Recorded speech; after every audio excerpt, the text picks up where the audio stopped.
అందరికీ మరణాత మరణాత మరణాత. ప్రభు యొక్క సన్నిధానములోనికి వచ్చిన మనెల్లరకును మన కొరకై సిలువలో తన ప్రాణమును అర్పించి మనలను రక్షించిన రక్షకుడైన యేసుక్రీస్తు ప్రభువారి యొక్క కృపా సమాధానములు దేవాతి దేవుడు మనెల్లరకును దయచేయునుగాక. ఆమేన్. ప్రియమైన దేవుని బిడ్డలారా, దేవుని యొక్క వాక్యాన్ని చదువుకుందాం. పరిశుద్ధ గ్రంథములో వ్రాయబడిన ప్రవచన వాక్యము యెషయా గ్రంథము 53వ అధ్యాయము 12వ వాక్యం. కావున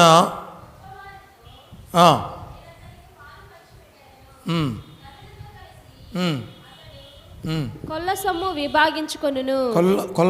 విభాగించుకొనెను. ఏలయనగా మరణము నొందునట్లు అతడు తన ప్రాణమును దారబోసెను. చల్లండి. ప్రియమైన దేవుని బిడ్డలారా, దీని యొక్క నెరవేర్పును లూకాసు వార్త 23వ అధ్యాయము 34వ వచనములో నెరవేర్పు మాటను మనం చూడగలం. తండ్రి వీరేమి చేయుచున్నారో వీరెరుగరు గనుక వీరిని క్షమించుము. చలండి. ప్రియమైన దేవుని బిడ్డలారా, దేవుని యొక్క వాక్య భాగములో మనం గమనిస్తే వాక్యములో చెప్పబడుతూ ఉన్నటువంటి మాట, యేసుక్రీస్తు ప్రభువారు సిలువలో పలికినటువంటి మొదటి మాట. యేసయ్య సిలువలో పలికినటువంటి మొదటి మాట, తండ్రి వీరేమి చేయుచున్నారో వీరు ఎరుగరు గనుక వీరిని క్షమించుము. ఇది ఒక విజ్ఞాపన అయి ఉంటూ ఉంది. యేసయ్య సిలువలో 7 మాటలు పలికారు. రెండవ మాట, నేడు నీవు నాతో కూడా పరదైస్సులో ఉందువు. ఇది దొంగకి విమోచన కలిగినటువంటి స్థలము చెప్పబడినటువంటి మాట. మూడవదిగా, అమ్మా ఇదిగో నీ కుమారుడు, ఇదిగో నీ కుమారుడు అని తల్లిదండ్రులైనటువంటి వారికి విధేయత చూపిస్తూ తెలియచేసినటువంటి మాట. నాలుగవదిగా, నా దేవా నా దేవా నన్నేల చేయి విడిచితివి. ఈ మాటలో వియోగము, ఎడబాటు అనేది మనకు కనబడుతూ ఉంది. ఐదవ మాటగా మనం చూస్తే, నేను దప్పిగొనుచున్నాను అని విపత్తు అనేది ఇక్కడ తెలియబడుతూ ఉంది. ఆరవ మాట సమాప్తమైనది. ప్రియ దేవుని బిడ్డలారా, యేసుక్రీస్తు ప్రభువారు ఈ భూమి మీద ఆయన చేయవలసినటువంటి కార్యములన్నింటినీ కూడా సఫలము చేసిన వారై ఉంటూ ఉన్నారు. అందుకే విజయము. చివరిగా 7వ మాటను మనం గమనిస్తే, తండ్రి నీ చేతికి నా ఆత్మను అప్పగిస్తూ ఉన్నాను అని ప్రభువారు విశ్రాంతి తెలియచేసినటువంటి వారుగా ఉంటూ ఉన్నారు. 7 మాటలు 7 విషయాలను మనకు తెలియచేస్తూ ఉన్నాయి. ఒకటేమో విజ్ఞాపన, 2 విమోచన, 3 విధేయత, 4 వియోగము, 5 విపత్తు, 6 విజయము, 7 విశ్రాంతి. చూడండి, ప్రభు సిలువలో పలికినటువంటి 7 మాటలు అయి ఉంటూ ఉన్నాయి. అయితే ప్రియ దేవుని బిడ్డలారా, ఈ 7 మాటలకి 7 రూపాలు ఉన్నాయండి. 7 మాటలకు 7 రూపాలు ఉన్నాయి. మొట్టమొదటిగా మొదటి మాట ప్రభువారు పలుకుతూ ఉన్నప్పుడు ఆయన క్షమాపణ రూపాన్ని మనం చూడగలం. ఏ రూపము కనబడుతుందండి? క్షమాపణ రూపాన్ని చూడగలం. రెండవదిగా మనం చూడగలిగిన వారమైతే రెండవ మాట ఏమంటూ ఉన్నాడండి? నేడే నీవు నాతో కూడా పరదైస్సులో ఉందువు అని విమోచన కలిగించాడు.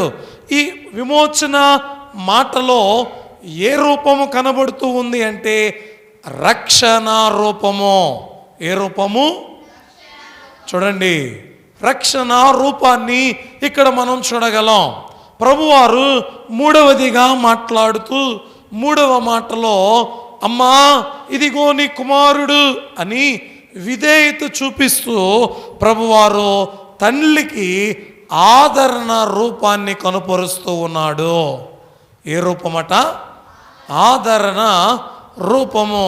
ఒకటేమో క్షమాపణ రూపము, 2 రక్షణ రూపము, 3 ఆదరణ రూపము. ఇంకా 4వదిగా మనం గమనించిన వారమైతే నా దేవా నా దేవా నన్నేల చేయి విడిచితివి అనే ఈ మాటలో వియోగము అనగా ఎడబాటు. ఇక్కడ ప్రభువారిది ఏ రూపము కనబడుతుంది అంటే విడువబడిన రూపము ఇక్కడ కనబడుతూ ఉంది. ఏ రూపమండి? విడువబడినటువంటి రూపము. ఇంకా మనం గమనించిన వారమైతే 5వ మాట నేను దప్పికొనుచున్నాను. చూడండి, నేను దప్పికొనుచున్నాను అనేటువంటి ఆ మాటలో విపత్తు కనబడినటువంటి ఆ మాటలో ఏ రూపము కనబడుతూ ఉంది అంటే ఆవేదన రూపము. ఏ రూపమండి? ఆవేదన రూపము. చూడండి ప్రియ దేవుని బిడ్డలారా, నేర్చుకుందాం. ప్రభు యొక్క సిలువలో వ్రేలాడుతూ ఉన్నటువంటి ప్రభువారి యొక్క రూపాలు ఒక్కొక్క మాటలో ఒక్కో విధంగా కనబడుతూ ఉంది. క్షమాపణ రూపము, రక్షణ రూపము, ఆదరణ రూపము, 4 విడువబడిన రూపము, 5 ఆవేదన రూపము. 6వ మాట ఏంటండి? సమాప్తమైనది. ఈ సమాప్తమైనది అనే దానిలో ప్రభువారి యొక్క విజయము కనబడుతూ ఉంది. ఈ విజయములో ప్రభువారి యొక్క రూపము ఎలా ఉంది అంటే విజయ రూపము. ఏ రూపమండి? విజయ రూపము. చివరిగా 7వ మాటను మనం గమనిస్తే తండ్రి నీ చేతికి నా ఆత్మను అప్పగిస్తూ ఉన్నాను అని చెప్పినటువంటి ప్రభువారు విశ్రాంతి కనబడుతూ ఉంది. అయితే ఆయన రూపము ఎలాగ ఉందో తెలుసా? ఇప్పుడు మహిమ రూపముగా మార్చబడుతూ ఉంది. ఏ రూపముగా అండి? మహిమ రూపముగా. ఇక ఆయనకు మానవ దేహము లేదు, మానవ శరీరము లేదు. ఇక ఆయన మహిమ రూపాన్ని ధరించుకునే వారై ఉంటూ ఉన్నారు. కాబట్టి ఒక్కో మాటలో ప్రభువారి యొక్క ఒక్కో రూపాన్ని మనం చూస్తూ ఉన్నాం. మనం కూడా ఒక్కోసారి ఒక్కో విధంగా కనబడతాం. ఎవరైనా మనకు ఆనందం కలిగించేవారు వస్తే మన ముఖము వెలిగిపోతూ ఉంటుంది. ఎక్కడైనా ఏదైనా సమస్య ఏర్పడితే మన ముఖములో వికారము, విచారము, ఎడబాటు అనేది కనబడుతూ ఉంది. అంతేకాకుండా ఏదైనా సమస్య వచ్చినప్పుడు మన ముఖము దుఃఖముఖముగా మారిపోయేదిగా ఉంటూ ఉంది. అంతేకాకుండా మనకంటే మన ప్రక్కన వారు ఏదైనా ఎదుగుతూ ఉంటే మన ముఖము ఏ విధంగా ఉంటుందో తెలుసా? నల్ల ముఖముగా, మాడిపోయినటువంటి ముఖముగా మారిపోతూ ఉంది. అయితే ఒక్కొక్క సందర్భాలలో నీ రూపమే ఇన్ని రకాలుగా ఉంటే సిలువలో వేలాడుతూ ఉన్నటువంటి ప్రభువారి యొక్క రూపములో మరి ఏ విధముగా ఉన్నాయో చూడండి. మొదటి మాట జ్ఞాపకం పెట్టుకోవాలి మీరు. మొదటి మాట ప్రభువారి యొక్క రూపము క్షమాపణ రూపము. రెండవ మాటలో ప్రభువారి యొక్క రూపము రక్షణ రూపము. మూడవ మాటలో ప్రభువారి యొక్క రూపము ఆదరణ రూపము. నాలుగవ మాటలో ప్రభువారి యొక్క రూపము విడువబడిన రూపము.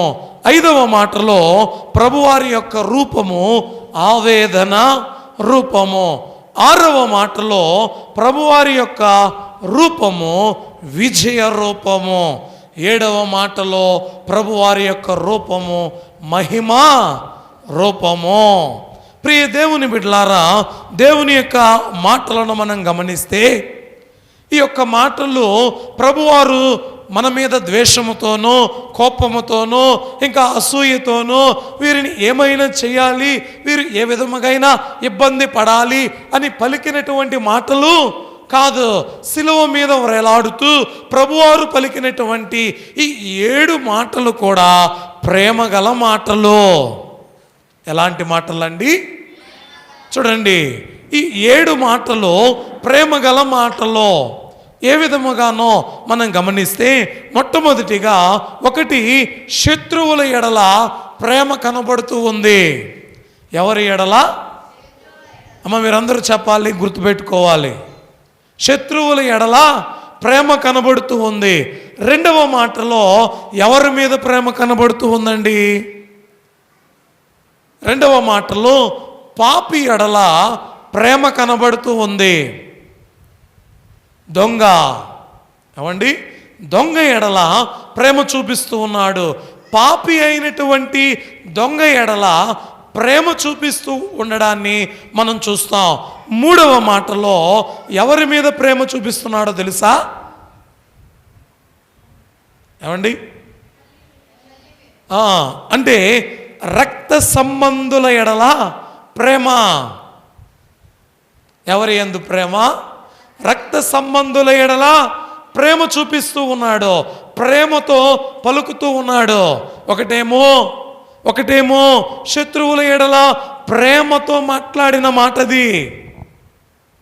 రెండవది ప్రక్కనే ఉన్నటువంటి దొంగను చూస్తూ ఈ దొంగతో మాట్లాడుతున్నటువంటి మాట ఏంటో తెలుసా?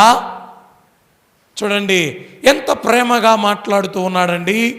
పాపి ఎడల ప్రేమ చూపించినటువంటి మాట రెండవ మాట. మూడవ మాట రక్త సంబంధికుల ఎడల ప్రేమ చూపించినటువంటి మాట. మరి నాలుగవ మాట ఎవరి మీద ప్రేమ అండి? నాలుగవ మాట ఏంటి అసలు? నా దేవా నా దేవా నన్ను ఏల చేయి విడిచితివి. ఏమండి ఎవరి మీద ప్రేమతో ఉన్నాడో తెలుసా? దేవుని మీద ప్రేమతో పలుకుతూ ఉన్నటువంటి మాట అండి. నాలుగవ మాట దేవుని మీద ప్రేమతో పలుకుతూ ఉన్నటువంటి మాట. మరి ఐదవ మాట ఏంటి? దప్పిక. ఈ మాట ప్రియ దేవుని బిడ్డలారా, అయ్యా తన ఎడల ప్రేమ. ఎవరి ఎడల? తన ఎడల ప్రేమ. ప్రేమతో పలికినటువంటి మాట. ఆరవదిగా మనం గమనిస్తే ఆరవ మాట ఏంటండి? అంటే దేవుని పని ఎడల ప్రేమతో పలికినటువంటి మాట. అయ్యా నీవు నాకు అప్పగించినటువంటి పనంతటినీ కూడా సమాప్తం చేశాను అని దేవుని ఎడల ప్రేమతో, దేవుని పని ఎడల ప్రేమతో పలికినటువంటి మాటగా మనం చూస్తూ ఉన్నాం. చివరిగా ఏడవ మాట అమ్మా, అయ్యా ఇక నేను ఎక్కడ ఉండను. నేను ఎక్కడుంటానో తెలుసా? నేను ఎక్కడుంటానో తెలుసా? ఎక్కడి నుండి అయితే వచ్చానో అక్కడికి నేను వస్తానయ్యా. ఇది ఈ ఇల్లు నా ఇల్లు కాదు.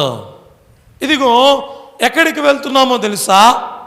మనము ఇంటి ఏడల ప్రేమతో ప్రభువారు మాట్లాడినటువంటి మాట. నేను ఎడల ప్రేమతో అండి, ఇంటి ఎడల ప్రేమ. ఏ ఇల్లు? ఏ ఇల్లు అండి? నేనుండు స్థలములో మీరును కూడా ఉండులాగున నేను వెళ్ళి మీ కొరకు స్థలమును సిద్ధము చేస్తాను. ఏమండి, ఈ భూలోకము మన ఇల్లు కాదు. మన ఇల్లు ఎక్కడో తెలుసా? పరలోకము. తండ్రి, నీ చేతికి నా ఆత్మను అప్పగిస్తూ ఉన్నాను అని మహిమ రూపమును దాల్చినటువంటి ప్రభువు ఇప్పుడు ఏం చేస్తూ ఉన్నాడో తెలుసా? ఇంటి ఎడల ప్రేమతో పలుకుచూ ఉన్నటువంటి మాట అండి. అమ్మా, అర్థమయ్యాయా? 7 మాటలు, 7 ప్రేమ వాక్కులు, 7 ప్రేమ వాక్కులు. ఒకటేమో చెప్పగలరా? శత్రువుల ఎడల ప్రేమతో పలికిన మాట. 2 పాపి ఎడల ప్రేమతో పలికిన మాట. 3 రక్త సంబంధికుల ఎడల ప్రేమతో పలికిన మాట. 4 దేవుని ఎడల ప్రేమతో పలికిన మాట. 5 తన ఎడల ప్రేమతో పలికిన మాట. 6వ మాట ఏంటండి? దేవుని పని ఎడల ప్రేమతో పలికిన మాట. చివరిగా 7వది తన ఇంటి వలన, అంతేకాకుండా ఇంటి ఎడల ప్రేమతో పలికినటువంటి మాటగా మనం చూడగలుగుతూ ఉన్నాం. దేవుని యొక్క వాక్య భాగములలో ఇంకా అనేకమైన విధాలుగా ఈ మాటలను మనం జ్ఞాపకం చేసుకోవచ్చు. చూడండి, ఇవి కూడా చెప్పి ఈ యొక్క వాక్యాన్ని ధ్యానం చేసుకుందాం. ఇంకా మనం గమనించిన వారమైతే ప్రపంచమునకు 7 మార్గములు ఈ 7 మాటలో. అర్థమైందా? ప్రపంచమునకు 7 మార్గములు ప్రభువారు సిలువలో పలికినటువంటి 7 మాటలు. ఒకటేమో ఎక్కడికి మార్గమో తెలుసా? ముక్తికి మార్గం. 2వది మోక్ష మార్గం. 3వది బాంధవ్య మార్గం. 4వది దైవ మార్గం. 5వది శ్రమల మార్గం. 6వది విజయ మార్గం. 7వది సురక్షిత మార్గము. 7 మార్గాలు. ఒకటేమో అమ్మా ఎక్కడికి మార్గం? అయ్యా, వీరిని క్షమించి వీరందరినీ కూడా ఎక్కడికి చేర్చుకో? పరమునకు చేర్చుకో. చూడండి, క్షమాపణ లేనిదే, ఒకరిని ఒకడు క్షమించనిదే ముక్తికి వెళ్ళలేం. వెళ్ళగలమా? ఇదిగో మొదటి మాటలో ముక్తికి మార్గం ఏంటో తెలియచేస్తూ ఉన్నాడు. 2వ మాటలో మోక్ష మార్గము ఏంటో తెలియచేస్తూ ఉన్నాడు. 3వ మాటలో బాంధవ్య మార్గం ఏంటో తెలియచేస్తూ ఉన్నాడు. 4వ మాటలో దైవ మార్గము ఏంటో తెలియచేస్తూ ఉన్నాడు. 5వ మాటలో శ్రమల మార్గమును, 6వ మాటలో విజయ మార్గమును, 7వ మాటలో సురక్షిత మార్గమును ప్రభువారు తెలియచేస్తూ ఉన్నారు. చూడండి, 7 ప్రేమగల మాటలు చెప్పాడు, 7 రూపాలు చెప్పాడు, అంతేకాకుండా 7 మార్గాలు చెప్పాడు, 7 ప్రవచనాలు చెబుతూ ఉన్నాడు, 7 నెరవేర్పులు చెబుతూ ఉన్నాడు, 7 సిలువలో పలికినటువంటి మాటలు చెబుతూ ఉన్నాడు. చివరిగా మనం గమనిస్తే సిలువలోని 7 వార్తలు. ఏంటండి? ఎన్ని వార్తలు? 7 వార్తలు. ఒకటేమో క్షమాపణ వార్త, రెండవదేమో రక్షణ వార్త, మూడవది ప్రేమామృత వార్త, నాలుగవది ఎడబాటు వార్త, ఐదవది బాధాన్విత వార్త, ఆరవది విజయ వార్త, ఏడవది శాంతియుతమైన వార్త. చూడండి, ఇన్ని మాటలను ప్రభువారు శిలువలో పలికినటువంటి ఈ మాటలను బట్టి మనం జ్ఞాపకం చేసుకోవచ్చు. అయితే ప్రియ దేవుని బిడ్డలారా, దేవుని యొక్క వాక్యంలోనికి వెళ్దాం. రోమాపత్రిక 1వ అధ్యాయం 7వ వచనం.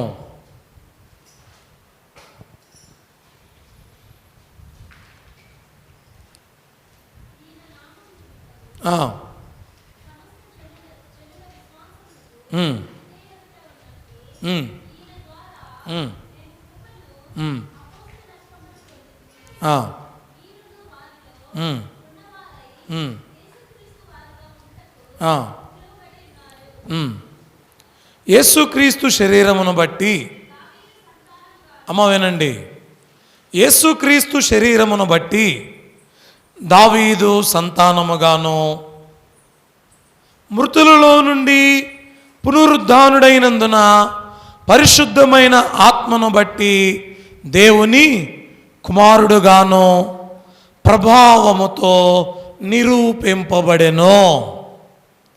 అర్థమవుతుందా? యేసుక్రీస్తు ప్రభువారు దావీదు సంతానమును బట్టి,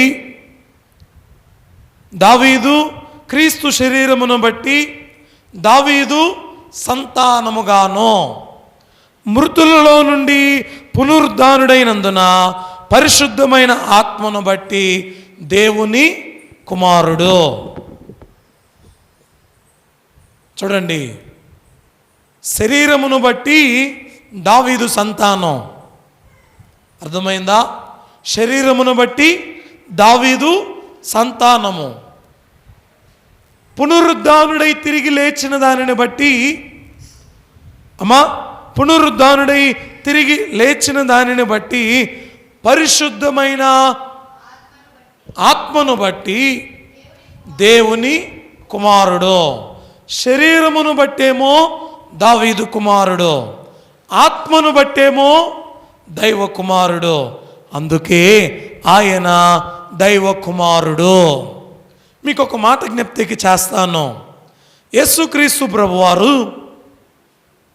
మరియ మార్తల దగ్గరికి వచ్చినప్పుడు 2 రకాలైనటువంటి మాటలు మనకు కనబడతాయి. ఒకటేమో చూడండి, ఆయన వేదన పడి, లూకాసు వార్త 22వ అధ్యాయం 44వ వచనం, ఆయన వేదన పడి మరింత ఆతురముగా ప్రార్థన చేయగా ఆయన చెమట నేలపడుచున్న గొప్ప రక్త బిందువు వలె ఆయను. అమ్మా, దేవుడు ప్రార్థన చేస్తూ ఉంటే ఏ విధంగా ఉన్నాడో తెలుసా? ఆయన చెమట రక్త బిందువు వలె అవుతుంది.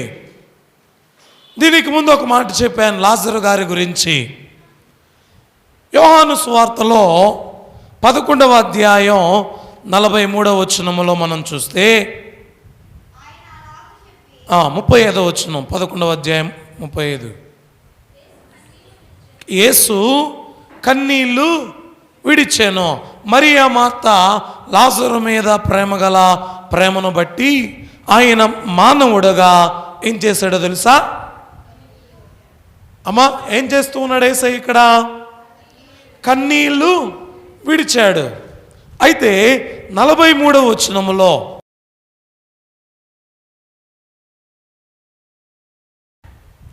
ఆయన అలాగు చెప్పి లాజరు బయటకు రమ్మని బిగ్గరగా చెప్పగా చనిపోయిన వాడు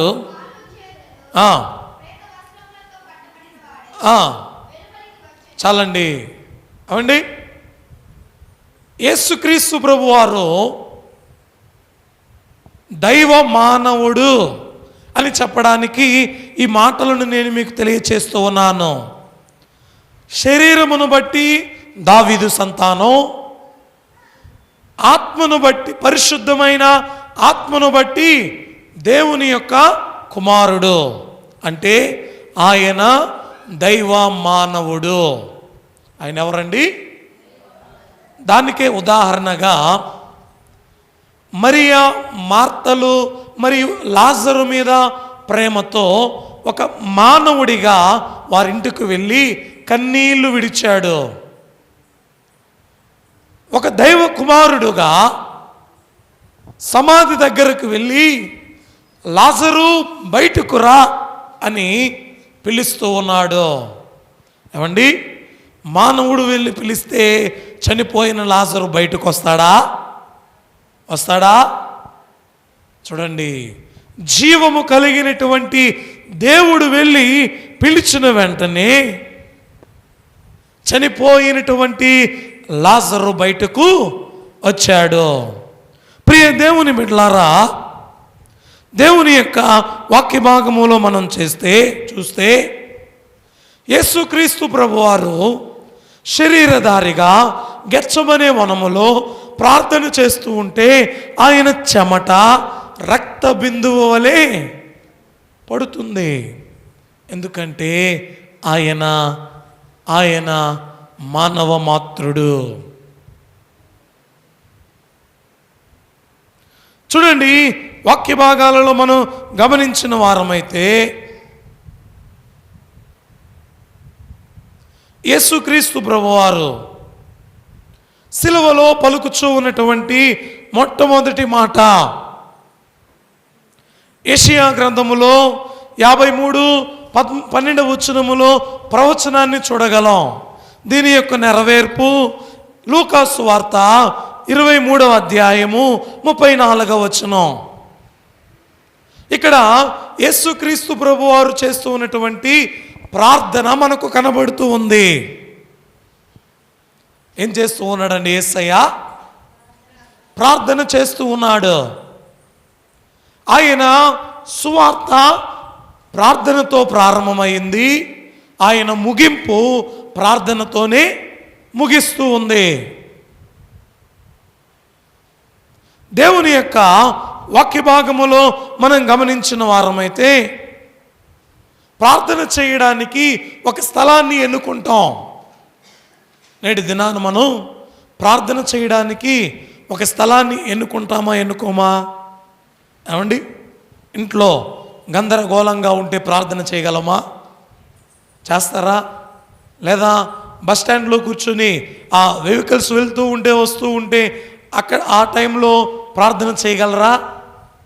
ఇంకా కంపెనీస్లో వర్క్ చేస్తూ ఉన్నప్పుడు ఆ మిషన్ల దగ్గర వచ్చే సౌండ్స్ను బట్టి ప్రార్థన చేయగలమా?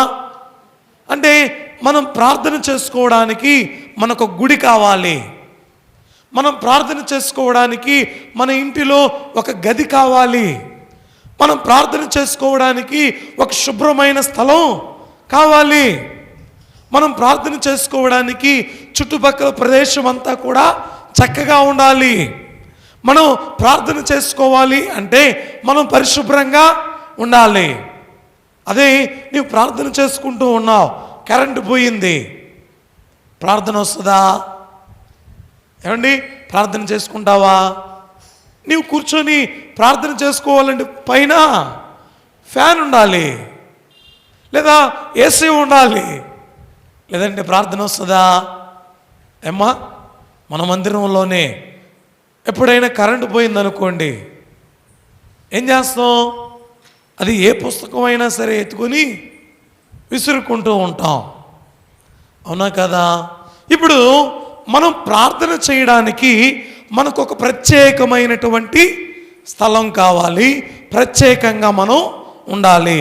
కానీ యేసుక్రీస్తు ప్రభువారు చూడండి, ఇప్పుడు మనకు ఏదైనా బాధ ఉంది, కష్టం వచ్చింది, ఇబ్బంది కలిగింది, లేదా ఏదైనా పని నిమిత్తమై వెళ్ళాం, ఇబ్బంది పడ్డాం, అక్కడ ఆటంకాలు కలిగాయి. వచ్చి ఇంటికి వచ్చి ప్రార్థన చేసుకోగలమా? ప్రార్థన రాదు. ఏమండి?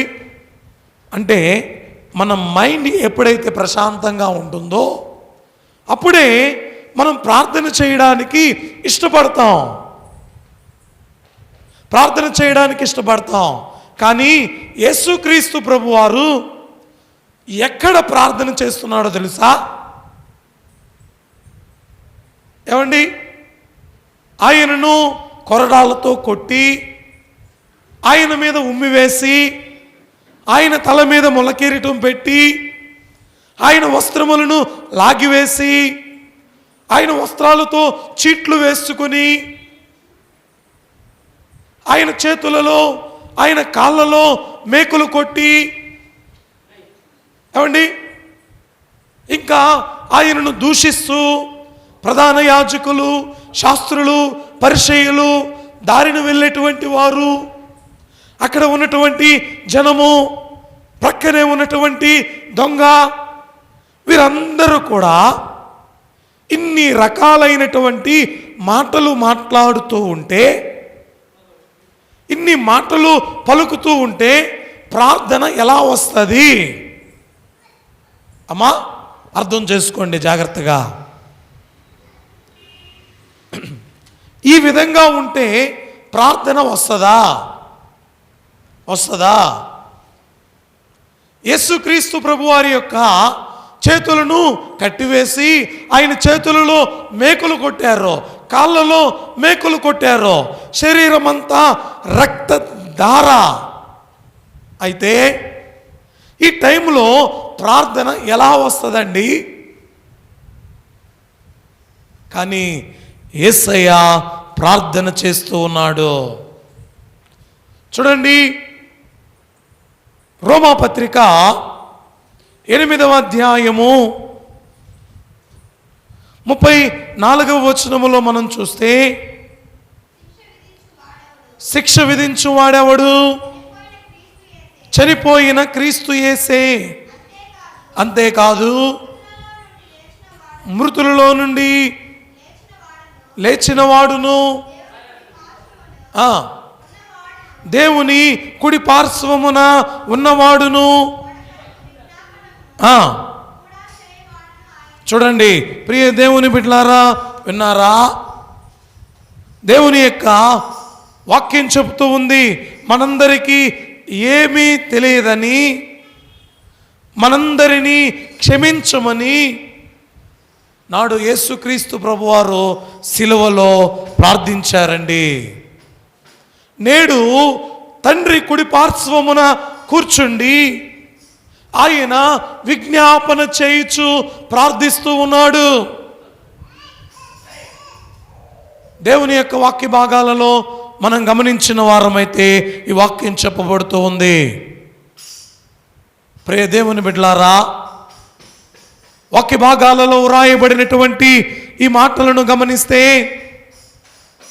వాక్యములో తెలియచేయబడుతున్నటువంటి మాటల్లో అయ్యా యేసయ్య ఈ మాట పలుకుతూ ఆయన చెబుతూ ఉన్నాడు ఏమనో తెలుసా? అయ్యా, ఇక్కడ ఉన్నటువంటి వీరికి ఏమీ తెలియదు, ఇక్కడ ఉన్నటువంటి వీరికి ఏమీ తెలియదు, వీరందరినీ క్షమించండి. వీరందరి కొరకు తండ్రి కుడి పార్శ్వమున కూర్చొని విజ్ఞాపన చేస్తూ ఉన్నాడు. ప్రియ దేవుని బిడ్డలారా, దేవుని యొక్క వాక్య భాగాలలో మనం గమనిస్తే, పేతురు గారు రాసిన మొదటి పత్రిక 2వ అధ్యాయము 21వ వచనములో, క్రీస్తు కూడా, అమ్మా వినండి, క్రీస్తు మీ కొరకు బాధపడి మీరు తన అడుగుజాడల యందు నడుచుకొనున్నట్లు మీకు మాదిరి ఉంచిపోయెను. ఏం చేశాడండి ఆయన? అమ్మా ఏం చేశాడు? క్రీస్తు కూడా ఎవరి కొరకు బాధపడి,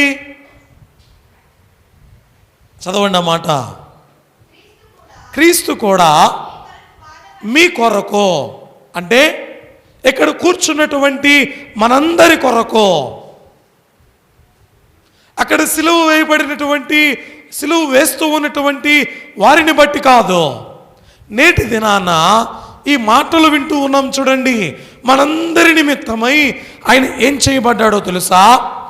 మీ కొరకు బాధపడి, మీరు తన అడుగు జాడల యందు నడుచుకున్నట్లు మీకు మాదిరించి పోయాను. అంటే దేవుడు అంటున్నాడు, అయ్యా అయ్యా వీరికి ఏం తెలియదయ్యా, వీరిని క్షమించండి అని తండ్రి కుడి పార్శ్వమందు కూర్చుండి ప్రతినిత్యం విజ్ఞాపన చేస్తూ ఉన్నటువంటి ప్రభువారు చెబుతూ ఉన్నటువంటి మాటను మనం గమనిస్తే ఆయన అంటున్నాడు, అయ్యా మీరందరూ కూడా ఆయన అడుగు జాడల యందు నడవాలి. క్రీస్తు అడుగు జాడల యందు మీరందరూ కూడా నడవాలి అని ఆయన చెబుతూ ఉన్నాడు. అంతేకాదు, ఆయన మనలను ఎక్కడ ఉండాలి అని కోరుకుంటూ ఉన్నాడో తెలుసా? ప్రకటన గ్రంథములో 3వ అధ్యాయము 21వ వచనములో, నేను జయించి నా తండ్రితో కూడా ఆయన సింహాసనమందు కూర్చుండి ఉన్న ప్రకారము జయించు వానిని. అమ్మా, నేను ఎక్కడున్నానో తెలుసా? ఇప్పుడు యేసయ్య ఎక్కడున్నాడటండి? ఆయన కుడి పార్శ్వమందు కూర్చుండి మనందరి నిమిత్తము ఏం చేస్తూ ఉన్నాడు? విజ్ఞాపన. అర్థం చేసుకోండి మాట. యేసయ్య సిలువలో మొట్టమొదటిగా పలికినటువంటి ఈ మాట విజ్ఞాపన చేస్తూ ఉన్నాడు. ఇప్పుడు మనందరి నిమిత్తమై విజ్ఞాపన చేస్తూ ఉన్నాడు. అయ్యా వీరికి ఏమీ తెలియదు, వీరిని క్షమించండి అని విజ్ఞాపన చేస్తూ ఉన్నటువంటి ప్రభువారు కోరుకుంటూ ఉన్నది ఒకటే, మీ అందరి నిమిత్తమై బాధ అనుభవించా, అయితే మీరందరూ కూడా నా అడుగు జాడల యందు నడవాలి అన్నదే నా యొక్క ఆశ. ఎందుకు అంటే, నేను ఏ విధముగా అయితే తండ్రి కుడి పార్శ్వమందు కూర్చుండి ఉన్నానో అలాగుననే మీరు కూడా ఎక్కడ కూర్చోవాలో తెలుసా? ఎక్కడ కూర్చోవాలో తెలుసా? సింహాసనము దగ్గర నా కుడి పార్శ్వమందు మీరు కూర్చోవాలి. అందుకే మీ అందరి నిమిత్తమై బాధ అనుభవించా, మీ అందరి నిమిత్తమై శిక్షను అనుభవించా, మీ అందరి నిమిత్తమై విజ్ఞాపన చేస్తూ ఉన్నా. ప్రియ దేవుని బిడ్డలారా, యేసయ్య చాలా చాలా సులువుగా సునాయాసంగా మనకు చెప్పినటువంటి కొన్ని మాటలు ఉన్నాయండి. అయ్యా మీరందరూ కూడా సర్వోన్నతుని కుమారులు అని అనిపించుకోవాలంటే మీరు ఏం చేయాలో తెలుసా? ఎలా ఉంటే సర్వోన్నతుని కుమారులు అనిపించుకుంటారో తెలుసా? వాక్య భాగములో లూకా సువార్త 6వ అధ్యాయము 32 నుండి 38 వచనాలను మనం ధ్యానిస్తే, మిమ్మును ప్రేమించు వారిని మీరు ప్రేమించిన ఎడల మీకు ఏమి మెప్పు కలుగును? పాపులను చూడండి, యేసయ్య చెబుతూ ఉన్నాడు, అయ్యా మిమ్మును ప్రేమించు వారిని మీరు ప్రేమిస్తే దీని వలన ఏం కలుగుతుంది? అర్థం చేసుకోండి. అర్థమవుతుందా? ఇప్పుడు మీరు నన్ను ప్రేమిస్తున్నారు, నేను మిమ్మును ప్రేమిస్తూ ఉన్నా, దీని వలన ఏదైనా ప్రయోజనం ఉందా? ఏమీ లేదు. యేసుక్రీస్తు ప్రభువారు కోరుకుంటూ ఉన్నది ఇది కాదు. దేవుడు చెబుతూ ఉన్నాడు, అయ్యా పాపులను అలాగు చేయుదురు కదా. ఒక పాపి కూడా అలానే చేస్తాడు. వాడు కూడా ఎవరిని ప్రేమిస్తాడో తెలుసా? వాడికి తగ్గ వాడిని వాడు ప్రేమిస్తాడు. దొంగ దొంగని ప్రేమిస్తాడు. ఒక పాపి ఇంకొక పాపిని ప్రేమిస్తాడు. నీవు దేవుని యొక్క మాటలు ఎరిగిన నీవు అమ్మా, దేవుడు చెబుతూ ఉన్నటువంటి మాట, మిమ్మల్ని ప్రేమించు వారిని ప్రేమిస్తే ప్రయోజనమేముంది? చూడండి, వాక్య భాగములో పాపులను తామిచ్చినంత మరలా పుచ్చుకొనవలనని పాపులకు అప్పు ఇచ్చెదరు కదా. మీరైతే ఎట్టి వారిని గూర్చైనను నిరాశ చేసుకొనక మీ శత్రువులను ప్రేమించుడి, మేలు చేయుడి, అప్పు ఇయ్యుడి, అప్పుడు ఫలము గొప్పదై ఉండును, మీరు సర్వోన్నతుని కుమారులు అనబడుదురు. ఏం చేయమంటున్నాడండి? దేవుడు చెబుతున్న మాట ఏంటో తెలుసా? ప్రేమించండి, మీ శత్రువులను ప్రేమించండి, మేలు చేయండి, వారికి అప్పు ఇవ్వండి. అవండి, వారికి ఏం చేయాలి? ప్రేమించాలి. వారిని ప్రేమించాలి, వారికి మేలు చేయాలి, వారికి అప్పు ఇచ్చేవారుగా ఉండాలి. ఇప్పుడు మీరు నాకు అప్పు ఇచ్చారండి, మీరు నన్ను ప్రేమించి అప్పిచ్చారు. అయితే మీరు ఎలా అప్పిచ్చారో తెలుసా? మరలా నేను ఇస్తాననే ఇచ్చారు. అంతేగాని పోనీలే అని మీరు నాకు ఇవ్వలా. ఇందులో ఏముంది? ఏమండి, ఇందులో ఏముంది? దేవుడు చెబుతూ ఉన్నటువంటి మాట ఏంటో తెలుసా? అయ్యా, మీరు సహాయం చేయండి, మీరు అప్పు ఇవ్వండి, కానీ వారిని ఇబ్బంది పెట్టకండి. ఎందుకంటే దేవుడు చెబుతూ ఉన్నటువంటి మాట, మిమ్మును అనేకులకు అప్పిచ్చువాడుగా చేస్తానన్నాడు ఆయన. అప్పు చేసేవాడుగా ఆయన మిమ్మల్ని చేయడు.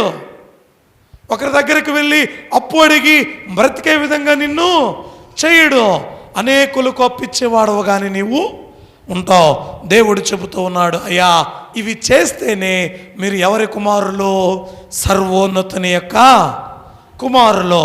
శత్రువులను ప్రేమించాలండి, మేలు చేయాలండి, అప్పు ఇవ్వాలి. అంతేకాకుండా సామెతల గ్రంథం 24వ అధ్యాయం 17-18 వచనాలలో, నీ శత్రువులు పడినప్పుడు సంతోషింపకము, వాడు తొట్టిల్లినప్పుడు నీ మనసున ఉల్లసింపకము. అమ్మా, ఏం చెబుతున్నాడండి దేవుడు? అయ్యా, నీ శత్రువు పడిపోయాడు, నీ శత్రువు వ్యాపారములో లాస్ అయ్యాడు, ఏం చేయొద్దు? నువ్వు సంతోషించొద్దు, ఇది తప్పు. నీవు సంతోషించొద్దు, ఇది తప్పు. దేవుని వాక్యము ఎరిగి, దేవుని మాటలు తెలిసి, దేవుని యొక్క వాక్యాన్ని ధ్యానిస్తూ ఉన్నటువంటి నీవు ఎప్పుడు కూడా ఇలాగున చేయొద్దు. అలా చేస్తే దేవుడట ఏం చేస్తాడో తెలుసా? యెహోవా అది చూచి, ఎప్పుడండి? ఎప్పుడు? నీ శత్రువు పడిపోయినప్పుడు నీవు సంతోషించావు. చూడండి, నీ శత్రువు పడిపోయినప్పుడు నీవు సంతోషించావు కదా. నిన్ను ఎవరు చూస్తున్నారు? దేవుడు చూస్తున్నాడు. ఆయన నిన్ను చూచి ఏం చేశాడటండి? అసహించుకొని ఇంకా వాని మీద నుండి తన కోపము త్రిప్పుకొనునేమో. నిన్ను చూసి దేవుడు అసహించుకుంటాడు ఇలా చేస్తే. వాక్యములో అనేకమైన మాటలు ఉన్నాయండి. సామెతల గ్రంథములో 25, 21, 22 వచనాల్లో చూస్తే, అయ్యా, మీ పగవాడు ఆకలి కొనిన ఎడల వానికి భోజనము పెట్టు. చేయగలమా? ఏమండి, మొదటి మాట అంటే ఎంత సులువా?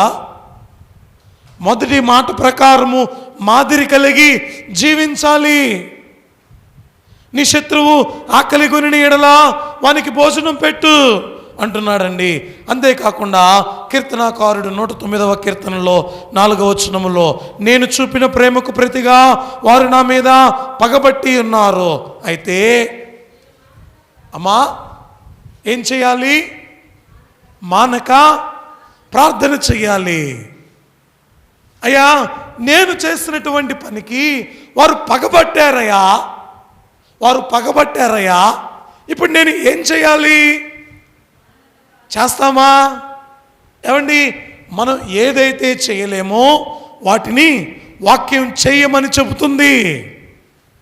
ఇలా చేస్తేనే మీరు దేవుని కుమారులు, ఇలా చేస్తేనే తండ్రి కుడి పార్శ్వమందు మీరు కూర్చుంటారు, ఇలా చేస్తేనే పరమునకు మీరు చేర్చబడతారు. కాబట్టి ప్రియ దేవుని బిడ్డలారా, మానవుడు తన కోపాన్ని తగ్గించుకొని ప్రభు వైపు చూడాలి. మానవుడు తనలో ఉన్నటువంటి ఈ యొక్క దుర్గుణములను, ఈ యొక్క చెడు లక్షణములను తీసివేసుకుని ప్రభు వైపు చూచేవాడుగా ఉండాలి. కాబట్టి ప్రియ దేవుని జనమా, దేవుని యొక్క సన్నిధానములో ప్రభువారు చెబుతూ ఉన్నటువంటి మాట, తండ్రి వీరు ఏమి చేయుచున్నారు, వీరికి తెలియదయ్యా, వీరిని క్షమించు. అంటే నీలో చెడు ఉంది, నీలో పాపం ఉంది, నీలో అపవిత్రత ఉంది. వీటిని దేవుని దగ్గర ఒప్పుకుని క్షమాపణ పొందు. క్షమించబడినటువంటి నీవు ఈ లోకములో ఎలా బ్రతకాలో దేవుడు చెబుతూ ఉన్నాడు, ఎలా జీవించాలో దేవదేవుడు చెబుతూ ఉన్నాడు, ఎలా జీవించి పరమునకు చేర్చబడాలో దేవదేవుడు చెబుతూ ఉన్నాడు. అయ్యా, నీవు శత్రువును ప్రేమించేవాడవుగా, లేకపోతే క్షమించేవాడవుగా, లేకపోతే మేలు చేసేవాడవుగా, లేకపోతే నీవు పరమునకు చేర్చబడలేవు. నీవు క్రీస్తు మార్గంలో ఉండేవాడవు కాదు. కాబట్టి ప్రియ దేవుని బిడ్డలారా, ప్రభువారు సిలువలో పలికినటువంటి ప్రేమ కలిగినటువంటి మాటలను మనం జ్ఞప్తికి తెచ్చుకుంటూ, అలాగున ఆయన మాటల యందు, అడుగు జాడల యందు జీవించు భాగ్యము దేవదేవుడు మనెల్లరకును దయచేయును గాక. ఆమేన్. ప్రార్థన చేసుకుందాం. పరిశుద్ధుడా, ప్రేమస్వరూపుడైన మా తండ్రి, మీ ఘనమైన నామమున కొందనాలు. మీ యొక్క వాక్యముతో మీరు మాట్లాడారు, మీ వాక్యములో ఉన్న సంగతులను వివరించారు. అందును బట్టి నీకు వందనాలు ప్రభువా. అయ్యా, మానవుని యొక్క కోపము అయ్యా వ్యర్థము ప్రభువా. ఈ కోపము వలన దేనిని సంపాదించుకోలేం నైనా. ఈ కోపము వలన మేము పోగొట్టుకునే వారమే కానీ పొందుకునే వారము కాదయ్యా. నీ యందు ప్రేమతో, నీ యందు నైనా విశ్వాసముతో, నమ్మకముతో, విధేయతతో, భయభక్తులతో జీవించు భాగ్యము మా ఎల్లరకును మీరు దయచేయమని ప్రభువా, మేము కూడా మా శత్రువులను గురించి ప్రార్థించే వారముగా, విజ్ఞాపన చేసే వారముగా, వారిని క్షమించే వారముగా, వారిని ప్రేమించే వారముగా, వారికి మేలు చేసే వారముగా, వారిని నైనా వారిని బట్టి సంతోషించే వారముగా కాకుండా వారిని బట్టి విజ్ఞాపన చేసే వారముగా ఉండే భాగ్యమును దయచేయమని యేసు పరిశుద్ధ నామమున అడిగి వేడుకుంటున్నాము పరమ తండ్రి. ఆమేన్. అందరికీ మరణాతా, మరణాతా, మరణాతా. దేవదేవుడే మనందరిని దీవించునుగాక.